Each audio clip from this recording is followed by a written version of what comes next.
Bugun sizlar bilan Marg'ilondagi to'yda mehmon bo'lamiz. Qani ketdik. Feruzichka bilan ko'rishib, vintajga yo'l oldik. Marg'ilonga borib qaytib kelmaslik uchun to'g'ri vintajga kelib, Zaksdagilarga qo'shilib oldik. Kortejchi Bratda ham Zakanalda ekan. Zakanalda ko'pchilik bir-birini taniydi. Shunaqa bo'lishiga qaramasdan bu Bratni biron marta ham ko'rmagan ekanman. Marg'ilonni to'yiga birinchi marotaba kelishimiz. 2 yoshga baxt tilash uchun Marg'ilon ahli yig'ilibdi-ya. O'zi ham anchadan beri bunaqa to'yga bormagan ekanmiz. Kelib joy-joyimizga joylashganimizdan keyin o'yin-kulgi ham boshlanib ketdi. Ayniqsa o'rtog'im dadasi Dima rosa davrani qizdirib berdilar. Biz esa har doimgidek o'tirib hammani tomosha qildik. Yana kim bizga o'xshab to'yga borib o'ynamay qaytib keladi. Hash-pash deguncha kelin kuzatuv marosimlari ham boshlanib ketdi. Qiz kuzatayotib ko'ziga yosh kelmagan otani o'zi bo'lmasa kerak. Ilohim bu baxt hamma otalarga nasib qilsin.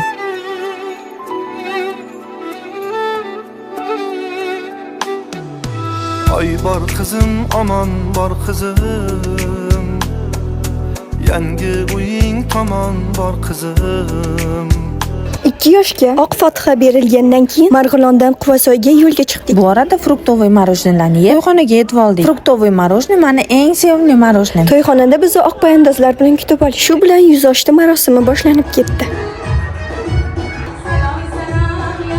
Bir qarasam Hilolichka kelin kuyovga el qatori addushi duo berayotgan ekan. Bir qarasam Kaptarxona bulbuli bo'lmish Hofiz Ahtamziyo akamiz ham shatda ekanlar. Akami to'ylarida ham o'zlari xizmat qilgandilar. Xullas bizga Marg'ilon va Quvasoy to'ylari juda yoqdi. Lekin adashib kuyov jo'ralarning joyida o'tirib olganimizda o'sha yerda ishlaydigan amakim juda ham qo'pol muomalasini hisobga olmagandi. Bizdan uzoqlashmay bundan qiziqlari hali oldinda.